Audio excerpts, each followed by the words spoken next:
गोली भी हमारी होगी, बंदूक भी हमारा होगा, पर जो दिल तुम्हारा रहना चाहिए। कवन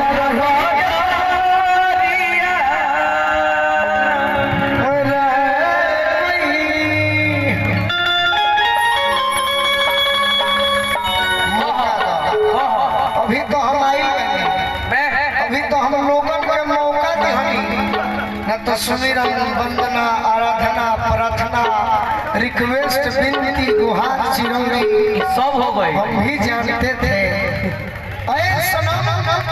गम न कर, हम भी कभी बाके थे, लाखों जिगर में गम थे और लाखों जिगर में टाके थे। लेकिन क्या कहना, पहले एक गीत सुनिए। अपने दिलवा में सपना आपका तो अमर गीत है, वाह वाह वाह।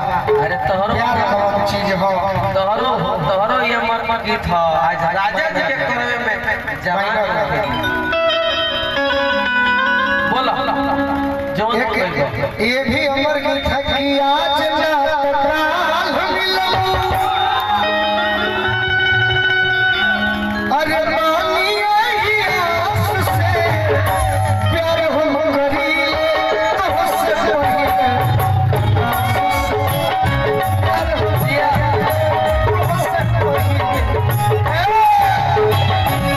ई ना होय हमरे से। ए शिवानी आज ना टकराल हम मिलो, अरे पानी की आस से आज ना टकराल मिलो, जौन जाने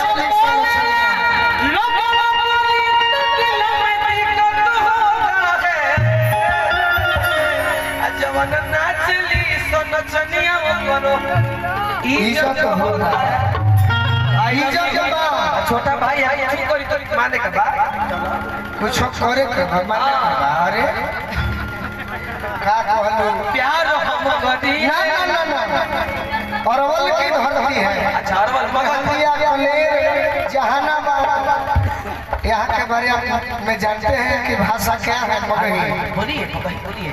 यहाँ की भाषा का एक भोग है, अगर भैंस दूध कम देती है वो करो बहिन चोदा जाला। गलती बहुत है।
नमन है। उसी परिवार की अर्चना पांडे है, उस परिवार को बहुत बहुत नमन है।